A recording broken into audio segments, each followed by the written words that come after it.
Well, here's a real question for you. Have you ever been to a baseball game that had an overflow crowd? I think I did once, and I would have been really small. This would have been at the old Dirks Field in Salt Lake City.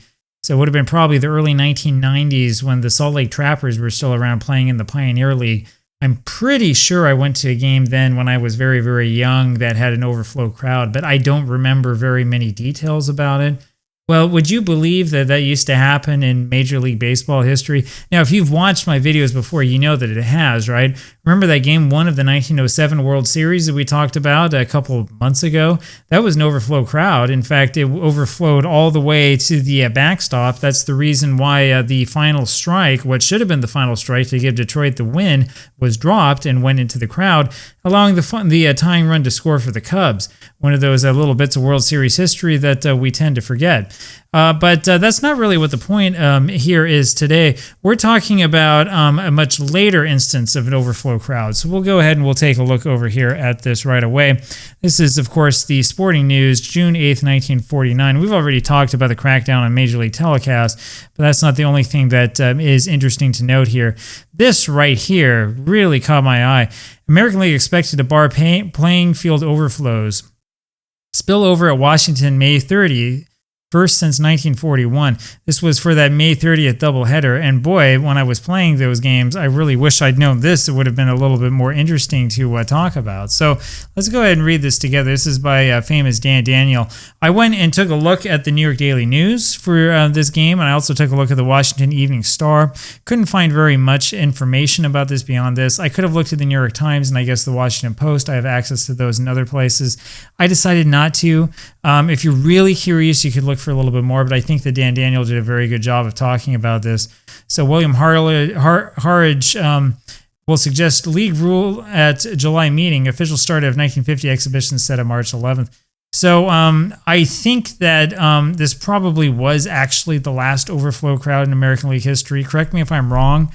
I did some searches online to see if I could find evidence of a rule change.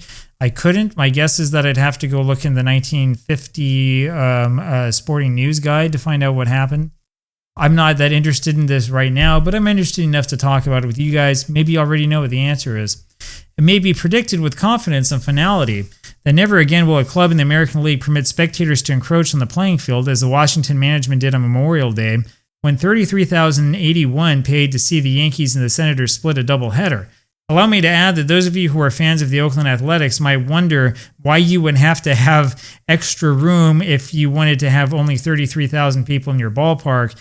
Things were a lot different in 1949. That was still a small ballpark back then, though. I mean, that's about Fenway Park size. So not since 1941, when the Washington club permitted customers to stand behind ropes on the field, as it did on May 30, had onlookers been allowed to invade the playing area in the American League. It is hoped that Ford Frick will persuade the National League to follow the example of the American League in keeping all spectators off the field. Pittsburgh, for one, still allows fans on the playing surface. I discussed the May 30th development in Washington with President William Harridge of the American League, and he expressed the feeling that the playing area should be reserved for the players. It is certain that at the summer meeting of his league in the Commodore in New York on Sunday, July 10th, Harridge will suggest to his club owners that they adopt a rule forbidding the placement of spectators on the field. May 30th situation in Washington tended to make a fiasco of the second game. Now, the funny thing about the second game is that the New York Daily News barely reported on it, and the Washington Evening Star kind of ignored it. There were rubbishy ground rule doubles, which were silly anachronisms and thumbed the pages of baseball back some 20 years. Actually, sounds kind of fun to me. There weren't more than 1,000 fans on the field, and they littered the grass with trash of all sorts. It was not an edifying spectacle and totally uncalled for. It was the first time since 1941 when Washington became excited over the prospect of stopping Joe DiMaggio's batting streak, which ultimately achieved the 56-game height, that spectators had been allowed to invade the Griffith Stadium outfield.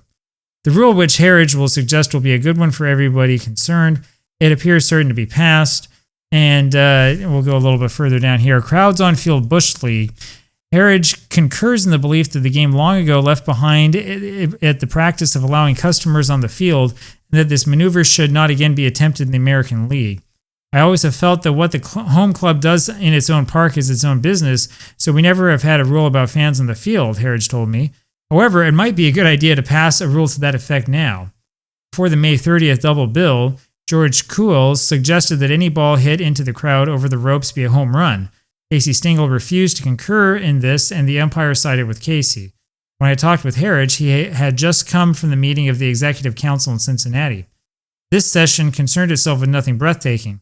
Perhaps the most important thing on the agenda was the request of the Yankees through George Weiss that Saturday, March 11th, be established as the legal and official opening of the 1950 spring training exhibition season.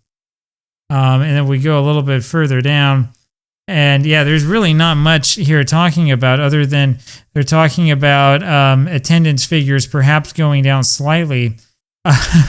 So not much else to say about that, which is kind of unfortunate because it would be nice to know a little bit more about those sloppy ground rule doubles hit left and right into the crowd.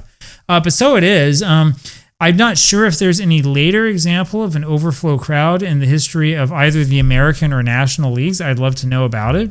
If you have any more data, any more information on this, please let me know. I'm actually kind of interested in it. Like I said, maybe not interested enough to make like a dissertation on it, but it's kind of cool to know for trivia's sake. Anyway, there you have it. Hope you guys have a good day. I'll talk to you later. Bye-bye.